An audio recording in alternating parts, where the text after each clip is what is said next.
Backup is the only spinal injuries charity that actually runs a course for work and vocation, and the benefits of that are that it's specific to the disability, and there's a comfort in the room because everybody's got their shared experience because of their spinal cord injury.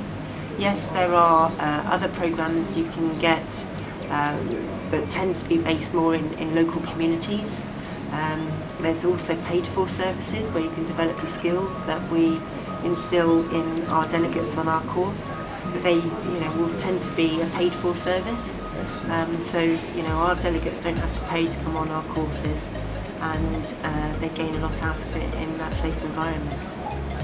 Yeah, we've been running this course now for over 10 years. It was designed by a good friend and colleague of ours, a friend to Backup called Helen Cook. And with her we devised this course programme to help people get back to work.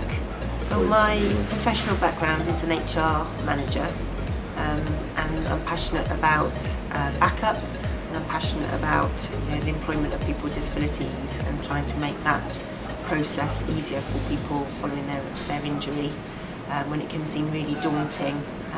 So it's a great course to help them bridge and have the confidence to be able to enter the world of work again and start applying for jobs. So using my professional expertise as well as my passions and interests, both for the topic and for the charity.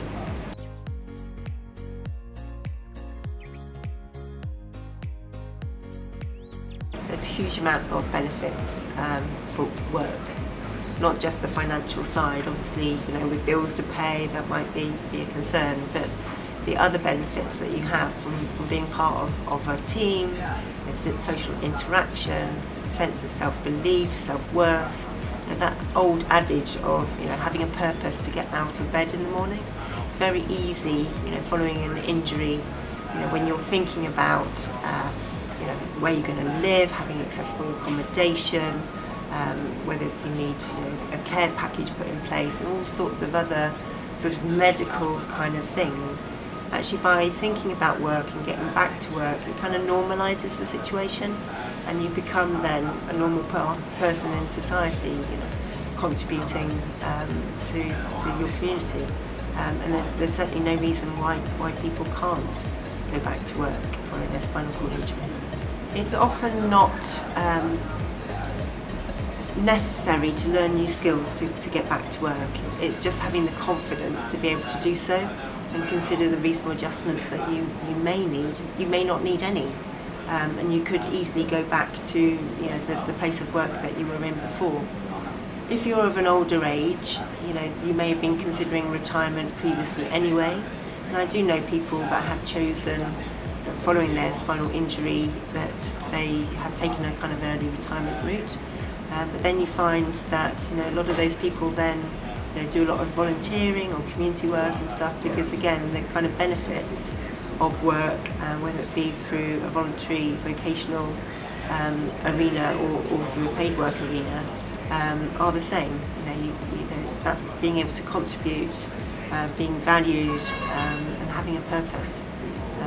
It's so easy to kind of go home and wallow in the situation you are, but by normalising it and doing the things that you would have been doing previously, and so there's no reason why somebody of an older age can go back to work in a similar way.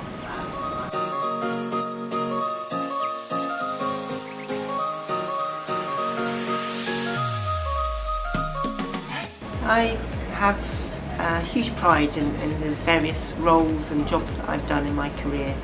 I worked 16 years at BT as an HR professional, but had multiple job roles whilst I was there, and each and every one of them gave me a huge lot of job satisfaction. I was able to achieve and be respected as a colleague, and gain promotion through that time to quite a senior role in BT. And that then enabled me to actually look to set up my own business and take that step. Some people find it quite a risk, leaving a large corporate organisation, very safe employment status, but wanting to do something, myself, be my own boss, be able to determine my own time was something that I value a lot, and it gave me the confidence to be able to do that all those years that I was in paid employment at BT. There's quite a few benefits that individuals can use around their disability when employing or looking at being employed in the workplace.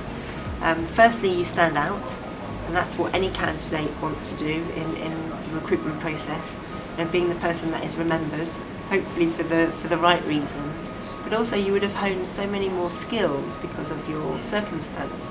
So, planning skills, organisation skills, there's things that become second nature when you have a disability, because you're always having to plan ahead.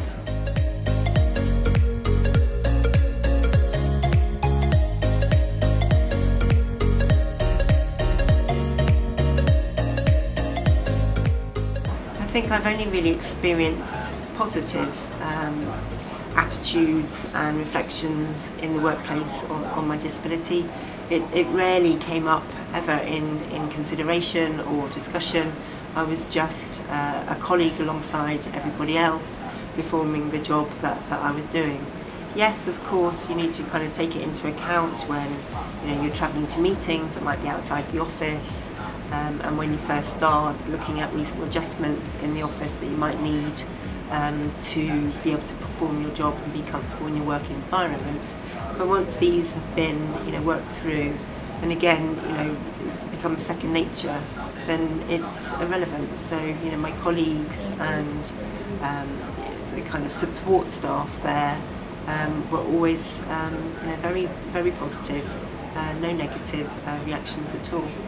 The individual themselves is the best placed person to understand what needs they have around reasonable adjustments.